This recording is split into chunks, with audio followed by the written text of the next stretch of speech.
بسم اللہ الرحمن الرحیم. ایک بات عرض کروں آپ کو، یہ جو ایک جملہ ہے نا، با ادب با نصیب، یہ سچ ہے.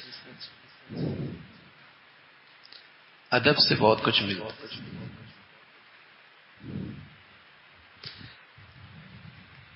اگر آپ اپنی اولاد کو دیندار بنانا چاہتے تو ان کے دلوں میں دینداروں کا ادب پیدا کرو. اگر آپ چاہتے ہیں کہ آپ کے بچے علماء سے فائدہ اٹھائیں تو ان کے دلوں میں علماء کا ادب بٹھا دو.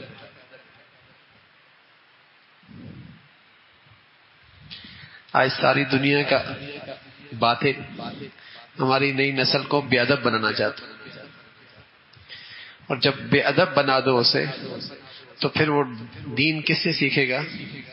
گوگل سے، انٹرنیٹ سے سیکھے گا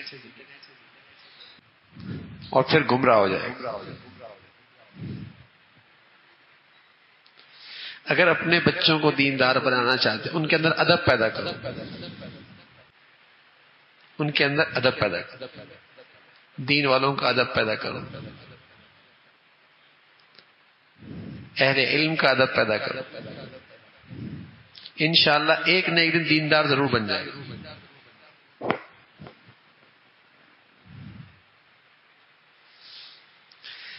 باطل نے ایک بنیاد پر ہتھوڑا مارا ہے کہ اسے بے ادب بنا دو. کیا کہتے ہیں اسے؟ کانفیڈنس، کیا کہتے ہیں؟ اعتماد، کانفیڈنس. انگریزی میں بتاؤ نا. کانفیڈنس. ہاں، ہوتا بے ادب ہے اور اس کو نام یہ دے دیتا.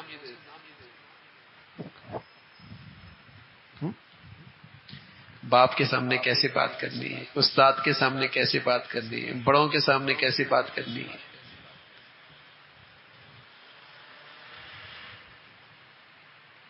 ملنے کا طریقہ، بات کرنے کا طریقہ ادب سے کام.